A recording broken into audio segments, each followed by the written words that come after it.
Hi everyone, Ben Cave here, Chief Product Officer at Aveni, and I'm here to give you my immediate reaction to the Mills review. I think overall the review was a really thoughtful and welcome look at how AI is changing the world of regulated financial services.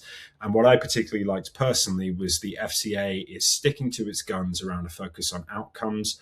We haven't got technical details of a focus on the way that systems behave or the rules they use, which I think is really consistent and should be seen by the industry as a very good thing, because it's the FCA providing super consistent advice, whether it's AI or not.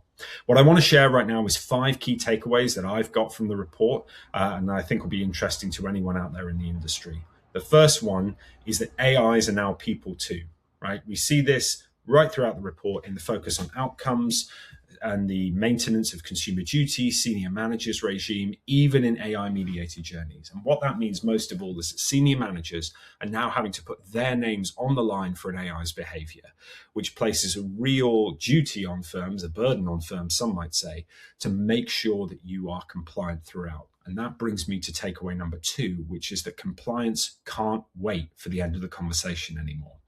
The FCA is really putting the onus on firms to monitor AI outcomes in real time as conversations are happening. And not just the performance of those agents technically, but the compliance and the way that they're handling customers as they're handling them. This, I think, means a complete wholesale shift to real-time monitoring of AI agents as they're talking to customers and making sure that you've done the right things to intercept and prevent bad outcomes where they might be materializing. And that brings me to point number 3.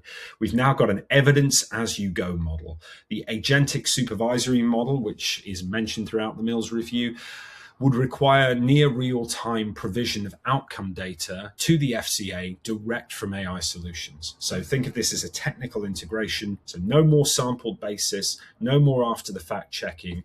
There's going to need to be a real-time flow of information direct from firms to the FCA, which is a wholesale change in the way that reporting and audits are done. It's going to place a big emphasis on compliance. That brings me on to point number 4, which is I think we're seeing a wholesale rejection or shift away from black box models in the Mills review. There's likely to be a significant push for domain-specific AI models for finance, and probably for UK sovereignty of those models as well, so that they sit within the FCA's regulatory regime rather than well beyond its reach, as you'll see with the hyperscalers today. That, I think, is a direct threat to anyone who's building their AI solutions solely on top of solutions like OpenAI or Anthropic, because these are likely to come in for significant scrutiny, and it's going to be difficult to report how you got to outcomes, how you got to decisions, when those models don't disclose any of the underlying details. So a real focus there. If those 4 things are the burdens for firms, I think the FCA provided a carrot to go along with that stick. And that's my 5th takeaway, which is the advice gap is that carrot. Now, I think what we're likely to see is a lot more FCA support for AI-mediated journeys from firms who show this compliance adherence. We've seen this in targeted support, simplified advice in the AGBR, and I think we're likely to see a lot more public support and endorsement from the FCA of regulated firms really pushing into this market to compete with the unregulated, potentially unsafe advice that UK consumers are increasingly seeking direct from ChatGPT or Claude.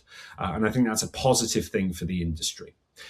Overall, I think the Mills review puts a really strong domain-specific focus on compliance. And I think what firms should take away from the Mills review as it's published today is that there's going to be an increasing role for the second line in mandating those compliance standards across AI solutions, and a clear shift from cheap experimentation with US hyperscalers towards more purpose-built, sustainable domestic solutions, which are going to match up with the FCA's regulated regime.